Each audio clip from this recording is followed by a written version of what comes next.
Guys, bachelor trip না আমাদের জীবনের একটা খুবই গুরুত্বপূর্ণ অংশ বা একটা সুন্দর মেমোরি, যেখানে আমরা বন্ধুদের সাথে কোথাও ঘুরতে যাই, ব্যাচেলার ট্রিপে যাই এবং সেখানে গিয়ে প্রচুর মজা করি।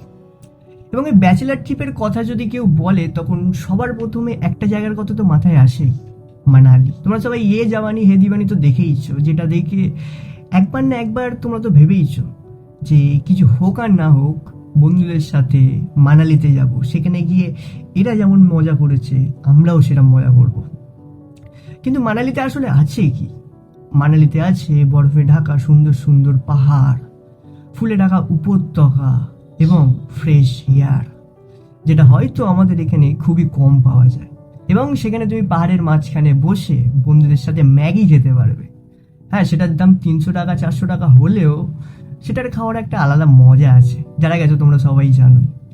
কিন্তু এমন বহু লোক আছে যারা মানালিতে যাওয়ার পর আর সেখানে যেতে চায় না। নট বিকজ তাদের সাথে এমন কোনো ঘটনা ঘটেছে বা দুর্ঘটনা ঘটেছে, বাট বিকজ তারা সেখানে এমন কিছু দেখেছে যেটা তারা জীবনে কল্পনাও করতে পারেনি, যেটা তারা শুধু মুভিতেই দেখেছিল বা গল্পতে শুনেছিল। এবং আজকের যে স্টোরিটা আমরা নিয়ে এসেছি, সেখানে 4 বন্ধুর সাথে ঠিক এমনই হয়। তারা এমনই কিছু দেখতে পায় যে জিনিসটা তাদেরকে ফলো করে তাদের রুমে পর্যন্ত চলে আসে। সবাই, গল্পটা শুরু করার আগে যদি চ্যানেলে নতুন দেখো, প্লিজ সাবস্ক্রাইব করে নাও, কারণ তোমার একটা সাবস্ক্রাইব আমার কাছে প্রচুর মোটিভেশন। তো প্লিজ সাবস্ক্রাইব করে নাও। তো ভাই, বেশি কথা না বাড়িয়ে ঘটনাটা কি চলো জানা যাক। মুম্বাইয়ের গুরগাঁও এলাকার একটা ছোট্ট ফ্ল্যাটে রবি ও তার 3 বন্ধু একসাথে থাকতো, যাদের মধ্যে মিহির ও প্রিয়া অলরেডি রিলেশনে ছিল।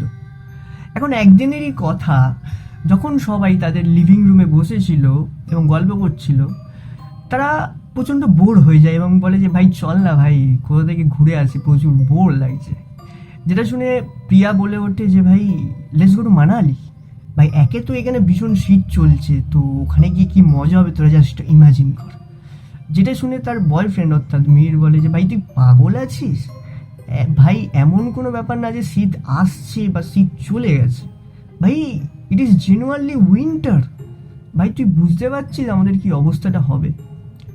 এখন রবি ও আয়ুষ প্রিয়ার এই কথাটা শুনে প্রচুর এক্সাইটেড হয়ে যায় এবং বলে যে ভাই চল না, ঘুরেই আসি। এতদিন ধরে তো আমরা প্রচুর প্ল্যান করেছি, কিন্তু কিছুই তো হয়নি। তো ভাই, এইবার কিছু না ভেবে জাস্ট চল, বেরিয়ে পড়ি, যা হবে দেখা যাবে। এখন মিহির একটু প্রেশারে চলে আসে এবং শেষমেশ বলে যে ঠিক আছে, চল ভাই, ঘুরে আসাই যাক, কি আর করা যাবে। এরপর তারা কয়েকদিন ধরে তাদের ব্যাগ ট্যাগ প্যাক করে একদম প্ল্যান ট্যান রেডি করে তারা বেরিয়ে পড়ে মানালির উদ্দেশ্যে।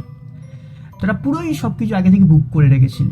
তাদের প্ল্যানও ছিল যে ভাই তারা কোথায় যাবে, কি কি করবে, সব আগে থেকেই করা ছিল। এবং এরপর বহু ট্রাভেল করার পর তারা পৌঁছে যায় মানালি। মানালি পৌঁছেই তারা যখন তাদের ভিলাতে পৌঁছে যায়, যেটা তারা বুক করেছিল, তারা শক হয়ে যায়। তারা দেখে যে পিকচারে যেমনটা ভিলাকে দেখানো হয়েছিল ঠিক তেমনই ভিলাটা তারা পায়। এবার ইউজুয়ালি কি হয় যে এয়ারবিএনবি বা তুমি যখন অন্য কোনো সাইট দিয়ে বুক করো কোনো ভিলা, তখন ছবিতে তুমি একটা জিনিস দেখতে পাও, কিন্তু তুমি যখন সেখানে যাও তখন তুমি সেটা আলাদা দেখতে পাও। কিন্তু এখানে যেরকম ছবিতে দেখানো ছিল ঠিক পাই টু পাই পুরো সেম তারা এই ভিলাটা পায়। বাইরে টেরেস থেকে সুন্দর দৃশ্যও দেখা যাচ্ছিল, লাইক বরফে ঢাকা পাহাড়, তার নিচে একটা ছোট নদী, ভিতরে ঘরটাও পরিষ্কার ছিল। এবং এখানেই শেষ নয়, তারা ভিলার সাথে একটা ফ্রি কেয়ারটেকারও পাচ্ছিল, যার জন্যে তারা প্রচণ্ড এক্সাইটেড ছিল। এবার এইসব দেখে প্রিয়াকে তার বন্ধুরা বাবা দেয়, একটু তারিফ করে যে ভাই তুই কি বুক করে ফেলেছিস, ভাই তুই তো সোনায় সোহাগা করে ফেলেছিস। প্রিয়া ওয়াজ লাইক ভাই, আমি তো জাস্ট এয়ারবিএনবিতে যাও একটা র্যান্ডাম ভিলা চুজ করেছি, আমি নিজেও ভাবতে পারিনি যে ভাই এতটা সুন্দর হবে। এরপর প্রিয়া বলে কিন্তু ভাই কেয়ারটেকারটা কোথায়? আসলে যেটা হয় যে কেয়ারটেকার যারা থাকে এসব ভিলার, তারা বেসিক্যালি এইসব ভিলার আশেপাশেই থাকে, আশেপাশেরই বাসিন্দা হয়, কিন্তু সেখানে সেই কেয়ারটেকারটা ছিল না। এবং যখন তাকে ফোন করা হয় তখন সে ফোনটাও তোলে না। এবার যেহেতু ভিলাতে নাম্বার লক ছিল, তারা ভিলাটা খুলে ভিতরে ঢুকে যায় এবং কিছুক্ষণ পর প্রিয়ার ফোনে সেই ভিলার ওনারের মেসেজ আসে সেখানে লেখা ছিল যে যে কেয়ারটেকারটা তোমাদের দেয়া হয়েছিল সে এই জবটা ছেড়ে দিয়েছে। তারা একটু হতাশ হয়, কারণ তাদের এই ভিলাতে সবকিছু এবার নিজেরই করতে হবে। জঞ্জাল পরিষ্কার করা থেকে ঘরদোর পরিষ্কার করা, জিনিসপত্র নিয়ে আসা, সবকিছুই তাদের নিজেরই করতে হবে। এখন এই ব্যাপারটা থেকে আয়ুষ বলে যে ভাই বাদ দে, সেই তো আমরা 5 দিন ঘুরতে এসেছি, মজা করবো, কি আছে ভাই, সেই তো আমরা ফ্ল্যাটে সব একা একা নিজেরাই করি, তো এখানেও করে নেবো, কি আছে, কিন্তু মজায় কোনো কমতি থাকা দরকার নেই। তো তারাও রাজি হয়ে যায় এবং সেই দিনকে তারা আশেপাশে গিয়ে মার্কেটটাকে ভালো করে চেক করে নেয় এবং তাদের যে জিনিসপত্র কেনার ছিল সেগুলো কিনে নিয়ে আসে। এবার তারা যখন রাতে পৌঁছায় তারা প্রচণ্ড টায়ার্ড ছিল, যার জন্য তারা সেই দিন সেখানেই ঘুমিয়ে পড়ে। এখন পরের দিন সকালের কথা, তারা সকালবেলা ভোর ঠিক 5টার দিকে বেরিয়ে পড়ে। তাদের আজকে প্ল্যান ছিল ট্রেকিং করা। তারা সেই প্ল্যান অনুসারেই আস্তে আস্তে পাহাড়ের উপরে উঠতে থাকে, সুন্দর সুন্দর দৃশ্য দেখতে এবং তার বন্ধুদের সাথে গল্প করতে করতে। সব কিছুই একদম পিকচার পারফেক্ট ছিল।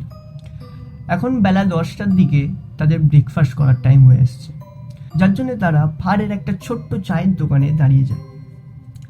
এখন তারা পৌঁছেই সবাই যে যার মতো সিটে বসে পড়ে। এরপর রবি সেই দোকানদারের কাছে গিয়ে 5 জনের জন্য চা অর্ডার করে আনে। কিছুক্ষণ পরে সেই দোকানদার যখন চায়ের ট্রেতে চা নিয়ে এসে সবাইকে সার্ভ করে, তখন সেই দোকানদারটা বলে ওঠে, বাবু 4 জনকে দিয়ে দিয়েছি, কিন্তু আর একটা যে চা অর্ডার করেছিলে এটা আগে দেবো। সবাই একটু শক হয়ে যায় এবং রবি বলে ওঠে, কি হলো, ওই লোকটা কোথায় গেল, ওই তো আমাদের সাথেই ছিল।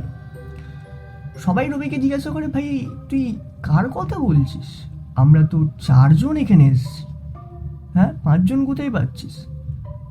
রবি বলে, না না ভাই, আমার ঠিক মনে আছে, আমি পুরো গুনেছি, আমরা যখন ভিলা থেকে বের হই তখন আমরা 4 জন না, আমাদের সাথে আরেকজন ছিল, কেন তোরা দেখিসনি? এই কথাটা শুনে বাকি যারা 3 জন ছিল তারা একটু শক হয়ে যায় এবং তারপর জোরে জোরে হেসে ওঠে, বলে যে ভাই এসব যা সেটা ছলো না। দেখ ভাই, আমরা সাধারণত শহরের গ্যাঞ্জাম এলাকায় থাকি এবং যখনই আমরা কোনো শান্ত এলাকায় আসি আমাদের মনে হয় যে আমাদের পিছনে কেউ ফলো করছে। তুই ভাই জাস্ট এইসব জিনিসকে ইগনোর মার আর তুই চায়ের দিকে ফোকাস কর, তোর অত চিন্তা করতে হবে না। এরপর তারা ফাইনালি ট্রেকিং সেরে রাত্রের দিকে তারা পৌঁছে যায় ভিলার সামনে। ভিলায় পৌঁছে তারা সবাই ভিতরে ঢুকে যায়, কিন্তু হঠাৎই রবি ভিলার গেটের সামনে দাঁড়িয়ে যায়। রবিকে দেখে আয়ুষ জিজ্ঞাসা করে, ভাই তুই বাইরে দাঁড়িয়েছিস কেন, ভিতরে আয়, ঠান্ডা লেগে যাবে যে। তখন রবি বলে, ভাই আমি ভাবছি যে সকালবেলা আমার সাথে যেটা হলো ওটা যদি আবার হয়। আয়ুষ তখন বলে ওঠে যে ভাই তুই ফালতু চিন্তা করছিস, ওসব কিছুই না, জাস্ট চলো না, তুই ভিতরে আয়। এখন সেই সময় প্রিয়া ও মিহির যে যার মতো রুমে চলে যায়, কারণ মানালিতে একে শীতকাল এবং রোমান্টিক ভাইব এবং তারা নতুন নতুন ডেট করছে, তো তারা একা একা নিজের মতো রুমে চলে যায়। এবং কিছুক্ষণ পর প্রিয়া মিহিরকে বলে যে তুমি কিছুক্ষণ বসো, আমরা ভিতর থেকে স্নান করে আসছি। এবার প্রিয়া যখন স্নান সারা হয়ে যায় এবং তারপর তার চোখ পড়ে আয়নার দিকে, সে দেখে আয়নাটা পুরো ফগে ঢেকে গেছে। প্রিয়া সেই আয়নার কাছে যায় এবং যখনই হাত দিয়ে আয়নাটাকে পরিষ্কার করে সে জোরে চিৎকার করে ওঠে। এতক্ষণে মেয়ের প্রিয়ার চিৎকার শুনে তার কাছে আসে এবং বলে যে কি হলো, তুমি চিৎকার করছো কেন? যেটা শুনে প্রিয়া বলে যে আমি স্নান টান সেরে যখন আয়নার দিকে দেখি তখন দেখি আয়নাটা ফগি এবং যখনই আমি সেটা পরিষ্কার করি আমি সেখানে আমার নিজের ছবি দেখতে পাই না, like there was no reflection at all. এখন মিহির প্রিয়ার এই কথা শুনে প্রিয়াকে বলে, বাট পাগল নাকি, এসব ধরনের কোনো জিনিস হয় নাকি? যার জন্য মিহির যখন ভিতরে যায় এবং সব কিছু চেক করে এবং আয়নাটা যখন চেক করে তখন সে দেখে সব কিছুই নর্মাল। সে প্রিয়াকে বলে, আরে হয়তো ফগের জন্য তুমি হয়তো তোমার রিফ্লেকশন দেখতে পাওনি, কিন্তু দেখো এখন তো সবই আছে, তুমিও আছো, আমি আছি, সব কিছুই নর্মাল। এদিকে প্রিয়ার এত জোরে চিৎকারের আওয়াজ শুনে আয়ুষ ও রবিও সেখানে পৌঁছে যায়। এবার এসে যখন জিজ্ঞাসা করে যে ভাই কি হলো, তোরা এত জোরে চিৎকার করছিস কেন? যেটা শুনে মিহির বলে যে ভাই তোরা টেনশন নিস না, তোরা যা, তো তোরা টেরেসে গিয়ে মজা কর, আমি আর প্রিয়া রেডি হয়ে তোদেরকে জয়েন করছি। এরপর তারা সবাই একসাথে টেরেসে বসে আড্ডা মারা শুরু করে। এদিকে আয়ুষ তার গিটারটা বের করে গান গাওয়া শুরু করে দেয় কি হঠাৎ মিহিরের চোখ যায় তাদের ভিলার পাশের একটা ভিলার। সেটাকে সেই ভিলাটার ছাদে একটা কালো রঙের বিড়াল তাদের দিকে একভাবে তাকিয়ে আছে। মিহির সে বিড়ালটাকে ডাকার চেষ্টা করে, কিন্তু যখন সেই বিড়ালটা মিহিরকে দেখে তখন সে মুখটা ঘুরিয়ে নেয় এবং সোজা ভিলার ভিতরে চলে যায়। কি ইতিমধ্যে হঠাৎ করেই পুরো ভিলার কারেন্ট চলে যায়, যেটা দেখে সবাই প্রচণ্ড ভয় পেয়ে যায় এবং প্রিয়া এই সময় বলে ওঠে যে গাইস চল ভাই আমরা এখান থেকে বেরিয়ে যাই, মানে আমরা এখান থেকে এক কাজ করি, ভিলা থেকেই আপাতত বেরিয়ে যাই, কারণ সকালবেলা আমার সাথে এইসব ঘটনা ঘটেছে এবং আই ডোন্ট থিঙ্ক আমাদের এখানে একটু থাকা উচিত। একটু এক কাজ করি, চল আমরা একটু বাইরে থেকে ঘুরে আসি, তারপর কারেন্ট আসলে আমরা না এখানে আবার চলে আসবো। সবাই প্রিয়ার কথায় রাজি হয়ে যায় এবং প্রথমে প্রিয়া ও মিহির বাইরে বেরিয়ে যায় এবং তারপর আয়ুষ যখন নিচে নামছিল তার চোখ পড়ে রবির দিকে। সেটাকে রবি তার রুমের দিকে একভাবে তাকিয়ে আছে। আয়ুষ রবিকে জিজ্ঞাসা করে ভাই তুই কি দেখছিস ওদিকে? তখন রবি বলে যে ভাই আমি তোকে বলেছিলাম না সেই 5 নম্বর ব্যক্তি, তুই দেখ ভাই ওখানেই সেই লোকটা দাঁড়িয়ে আছে। আয়ুষ যখন সেদিকটায় দেখে সেখানে সে অন্ধকার ছাড়া কিছুই দেখতে পায় না। আয়ুষ রবিকে বলে যে ভাই তুই ওসব কথা বাদ দে, তুই আগে নিচে চল, একে তো আমাদের সাথে এইসব ঘটনা ঘটছে, তারপর তুই এসব বলছিস, তুই এক কাজ কর তুই ঝপ করে নিচে চল। এখন তারা যখন নিচে নামছিল এইবার আয়ুষ হঠাৎ করে আয়ুষের কানে তার রুম থেকে একটা আওয়াজ আসে, যেটা শুনে আয়ুষ রবিকে বলে ভাই তুই 2 মিনিট এখানে দাঁড়া, আমি একটু ঘুরে আসছি। এখন আয়ুষ যখন সেই আওয়াজটাকে ফলো করে রুমের সামনে যায় তখন সে দেখে হ্যাঁ সত্যি তো কিছুটা একটা আওয়াজ আসছে।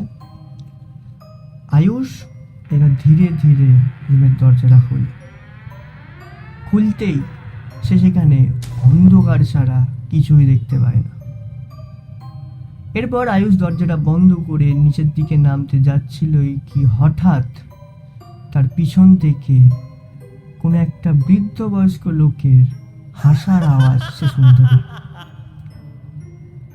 আয়ুষ যখন পিছন দিকে দেখে সেটাকে একটা লোক তার ঠিক দরজার সামনে দাঁড়িয়ে আছে। আয়ুষ যখন ভালো করে লক্ষ্য করে তার মুখটা সে বুঝতে পারে না, কিন্তু সে বুঝতে পারে সেই লোকটা আয়ুষের দিকে তাকিয়ে আস্তে আস্তে হেসেই যাচ্ছে। এবং এই সময় আয়ুষের মাথায় রবি সেই কথাটা মনে আসে, সেই 5 নম্বর ব্যক্তির কথা যার কথা রবি আজ 2 দিন ধরে বলছে। তাহলে কি এটা সত্যি? কিন্তু এই লোকটা আসলে কে? কারণ লোকটা আয়ুষকে কিছু করছিল না, তার কাছেও আসছিল না, সে জাস্ট একভাবে এক জায়গায় দাঁড়িয়ে আয়ুষের দিকে তাকিয়ে একভাবে এসে যাচ্ছিল। আয়ুষ এই সময় ভীষণ ভয় পেয়ে যায় এবং সেখান থেকে নেমে আসে। এবং যখন সে নেমে আসে সে দেখে বাইরে একটা পুলিশের ভ্যান দাঁড়িয়ে আছে, যার সাথে রবি, প্রিয়া ও মিহির একটা পুলিশের সাথে কথা বলছে। আয়ুষ সেখানে যায় এবং জিজ্ঞাসা করে যে স্যার এখানে কিছু কি হয়েছে, আপনি এখানে এসেছেন, কিছু আসছে, কি হয়েছে নাকি? যেটা শুনে পুলিশ বলে যে বাবু এখানে তো কারোর থাকা বারণ, আমরা তো বাইরে বোর্ডে লিখেও দিয়েছি যে এখানে কারোর আসাও বারণ আনলেস তারা আমাদের কাছ থেকে পারমিশন নিয়ে নেয়।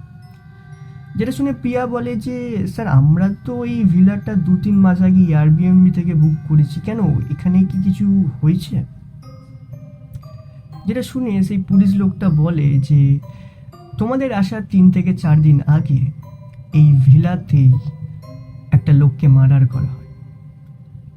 যত সম্ভবত জানা গেছে যে এই লোকটা এই ভিলার কেয়ারটেকার ছিল। এবং যখন এই কথাটা তারা শোনে তারা লাইক শক হয়ে যায়। তাদের মাথায় শুধু এটাই চিন্তা আসে কি তাহলে এই 2 দিন ধরে যে কাণ্ড ঘটছিল তাহলে কি এটা কি সেই কেয়ারটেকারটার আত্মা আমাদের সাথে করছিল? অসম্ভব ব্যাপার। তারা পুলিশকে এইসব সম্বন্ধে বলে না, কারণ তারা জানতো যে যদি তারা বলে তারা হয়তো এখানকার যারা বাসিন্দারা আছে তাদের থাকার অসুবিধা হবে। তারা চুপচাপ ভিতরে যায় এবং তাদের জিনিসপত্র প্যাক করে এবং একটা ট্যাক্সি ডাকে। এরপর সবাই একে একে ট্যাক্সির ভিতরে ঢোকে। প্রথমে আয়ুষ ঢোকে, তারপর মিহির ঢোকে, তারপর প্রিয়া ঢোকে। এবার পালা ছিল রবির। রবি যখন ট্যাক্সির দরজাটা খুলে ভিতরে ঢুকতে যাবেই কি রবি হঠাৎ সেই ভিলার দিকে তাকিয়ে দাঁড়িয়ে যায়। আয়ুষ রবিকে জিজ্ঞাসা করে, ভাই তুই দাঁড়িয়ে আছিস কেন, আয় ভিতরে ঢোক। যেটা শুনে রবি বলে যে ভাই আমরা 4 জন কেন, ওই যে 5 নম্বর ব্যক্তি ও তো আমাদের সাথেই আসবে, তাই না? গাইজ, যখনই কোনো মানুষ এমন প্যারানর্মাল কিছু দেখতে পায় বা ফিল করে, তার সাইড এফেক্ট পুরো সোজা আমাদের সাইকোলজিক্যালি ব্রেনে আঘাত পায়। যার ফলে আমাদের মনে হয়, যার ফলে রবির মনে হয়েছিল যে পুরো এই ট্রিপে তাদের 3 জন বাদে, সে ছাড়া 3 জন বাদে তার সাথে আর একজনও আছে।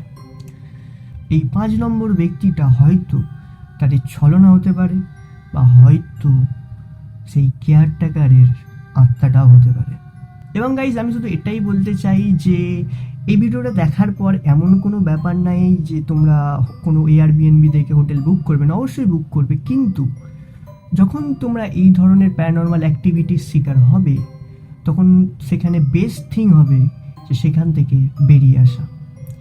এবং হয়তো এই 4 জন সেই দিনই তারা সেখান থেকে বেরিয়ে এসেছিল বলে তারা হয়তো আজকে বেঁচে আছে।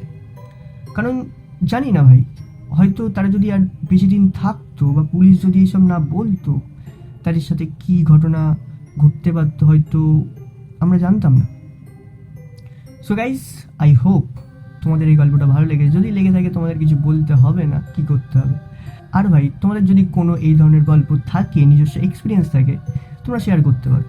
কারণ যে গল্প শুনতে ভালোবাসে সে শোনাতেও ভালোবাসে।